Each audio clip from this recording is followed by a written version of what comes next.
So I decided not to shave. I saw for a while. You're looking very. I was gonna say Paul Bunyan, but most people I guess don't know Paul Bunyan. Could go Paul Bunyan. So, or Grizzly Adams maybe.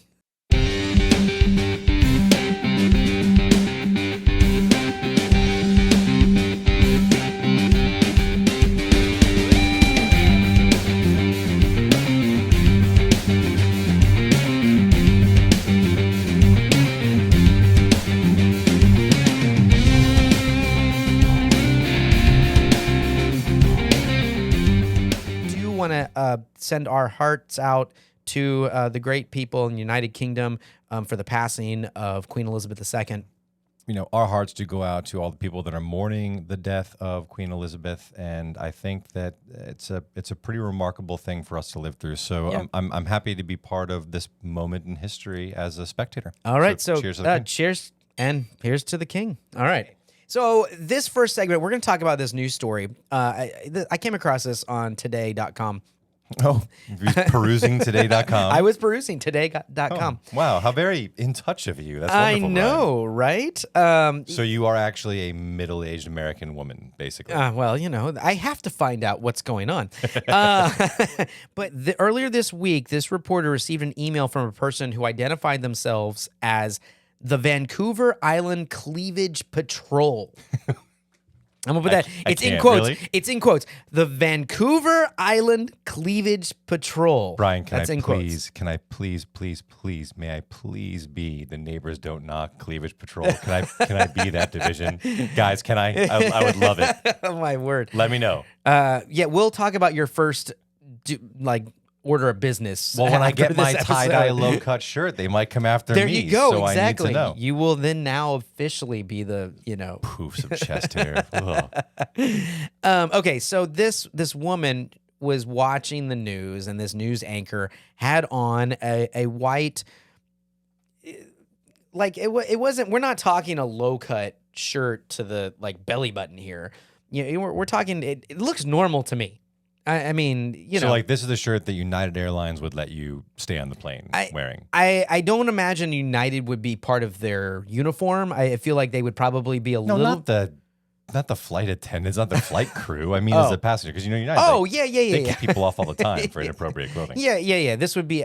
This is an appropriate top. Yeah, I don't find honestly anything that wrong with the top. Looking at a picture of it, and to me, it didn't scream, but it's crazy that women have breasts. Oh, they do? Oh my gosh.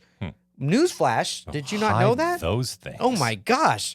Heaven forbid that they show any version of that. Okay, so what are we talking? Are we talking like a 1/4 inch of cleavage, a 1/2 inch of cleavage, an inch cleavage? I don't know if it's... It's a wee bit. Yeah, it's just a wee bit. A scotch. Yes. It's like a scotch. So scotch of cleavage. And she's got a necklace on and everything in the picture. And, it's this white shirt. Anyway, I wouldn't have gone this far as this listener or viewer did. Well, he is the Cleavage Patrol. Well, so this is what was said, okay? So this was what was sent into to the news anchor. Hit me. And, quote, "Too much cleavage can break your news story. Don't let it happen to you." And then they go on to write, "Attached are 2 photos. What you think we see and what we actually see. Dress appropriately. It was hard work to get there." End quote. I like that the Vancouver yeah, if you can say that. Yeah. I like that the Vancouver Cleavage Patrol actually used the editorial "we" in their personal opinion on this. I know, right? This is what we see. Yeah, exactly. No, pretty sure, pal, this is what you see. Who is we? Exactly. Yeah. And the 2 pictures are like night and day different. I mean, one is cut down, mid-chest, below. And we're going to have a link up in the description. Yeah, we'll put a link up to this. This. It's just really ridiculous. And I'm just like... So one is let me guess, cold nipples? Yeah, a little bit, yeah. Oh, yeah. Yeah, like a little thin shirt, something like that. Yeah. Nice. And I'm just like, that is not what this woman is wearing. No, and Vancouver Cleavage Patrol, I know what you're looking at in your spare time. You just have this stock photo lying around that you can throw I know, at the right? internet. Or just found it or whatever. And normally what she says, the anchor actually said was that she takes criticism or deals with it privately. But for the for, I guess, one of the few times she went public with this. Oh, she came out swinging. And cool. she came out swinging. What'd you say? And this was the quote that she said. This screenshot was sent to me and my colleagues in an attempt to shame and police my body. Well, I'm taking my power back. She goes on to say, to the nameless computer warriors who try to reduce women into an outfit or a body part, this generation of women doesn't stand for harassment, end quote. So she was taking the power back, Philip. Okay. I'm kind of curious. What do you think about that? Now, and obviously this was, to me, a little bit more of an extreme. But, and based on this photo, what I would say, but do you feel, I mean, dress code, we've talked about dress code before.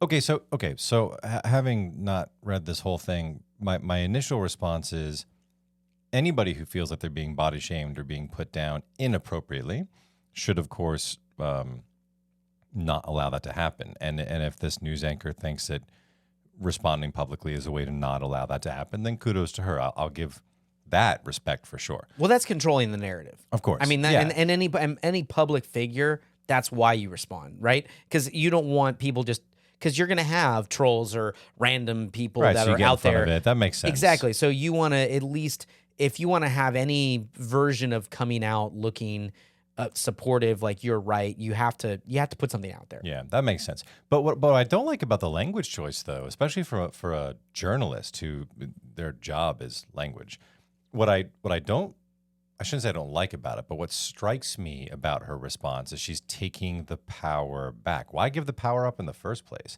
Like, why let these internet trolls have power over you or anybody else? I almost feel like by saying you're taking the power back, you're acknowledging this troll has power. Well, and that seems dangerous to me. Well, I mean, it's the mob, you know, and right. and but they should be powerless. Like, we give the mob power. Well, exactly. I mean, right? that's and honestly, who am I? I mean, I'm a middle-aged white dude who grew up in America. I mean, I have not lived a life of being body shamed or dealing with catcallers or anything like that. So I imagine I've been body shamed before.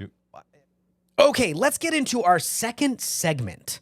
Ooh, I know our second segment is Tickle Me Elmo. No, is that Elmo that woohoo, right? No. I think so. I thought that was the Pillsbury Doughboy. That's one? better. Yeah. That's better. Yeah. As the like that. I was thinking the Pillsbury Doughboy when they poke his little stomach. That's what I was doing, yeah. Okay. So our second segment is actually a really relevant one for us, which is really kind of great. How to make friends. Better than being totally irrelevant for us. That's it. Not irrelevant. It's relevant. That's relevant. It's Good. relevant. I Yeah. like it. Okay. How to make friends as an adult, according to the experts, as you get into your 20s, 30s, and 40s. Okay. So I think this is one that everyone should honestly look at every now and then and kind of, decide what they want to do. You're doing like a little social life checkup. Yeah, I guess so. I mean, It's like an exam, but the emotional exam, right? roll the testes. Is that how you do your emotional exams? Well, typically, yeah. Wow, remind me never to do. Want to shake on it? No, I don't want to shake your hand now.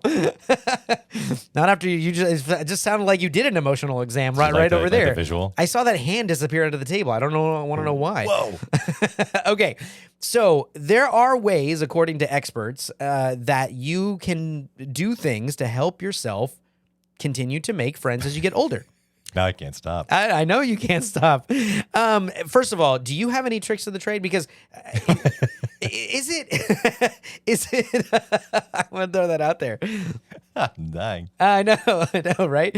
But is it harder? But okay, according to this article, though, Yeah. What do the experts have to say? they do have a couple things that you can do. Okay, for you listeners and those that, if you find yourself struggling as you get older to maintain friendships with people, or you're looking for new friendships because you've just gone different directions. It's life that happens, right? I have many good people in my life that I have been friends with over the years that we don't really talk anymore because we've gone different directions and our lives took us that way. So it's perfectly normal. But here's one: strike up a conversation with 5 new people a day. It's a strategy that you can do. That's a lot. That is a lot, but we're not saying that the conversation has to be deep, meaningful, life-altering, hour-long conversations. A conversation could be, 2 minutes. I mean, that's Yeah, fair enough. I mean, I don't know. For me, that is a very easy thing to do. I know reminds that's me- harder for you. It reminds me of situations I find myself in day to day. Like we have a local CVS right around the corner in our little neighborhood here. And some of the people that work at CVS, most of them have been there for, ever since I've lived in the neighborhood, they've been there for a long time. And some of them I really enjoy speaking with. And I have little conversations. And some of them I kind of do the little like aisle dance when I see them working. Oh no, I don't want to talk to that person. So I sort of, I'll check myself out. Thanks. Apple Pay, email the receipt. I'm like out the door. Okay, here's another one that they say: create new experiences. Okay. Oh, come on. That's kind of a cop-out BS statement. Like, of course, creating new experiences would lead. I mean, again, by a new experience, like going to a class, trying something new, attending an event that maybe you have seen or you want to go to. Right. Like the Houston low-cut tie-dye shirt club. There you go. Exactly. You might have a couple new friends before this segment is over. Okay. All right. So another one is, connect with old friends from the past is what they said. And There's a line. There's a line on this. It's a fine line. I agree, but I will say there's a perfect example here on Neighbors Don't Knock, connecting with an old friend that came actually out, which was really great. We had a guest on the show, Armin Williams, who I was friends with in college, and we happened to connect through social media. And, like following and things like that. And I reached out to him and connected as an old friend, and he came on the show, and, now we're chatting. And it's now, I think it's just a great thing. That was kind of part of it, a little coincidence. Hey guys, thanks for watching. For more videos and fun, subscribe to the channel. Catch full episodes wherever you get your podcast, or go to neighborsdon'tknock.com.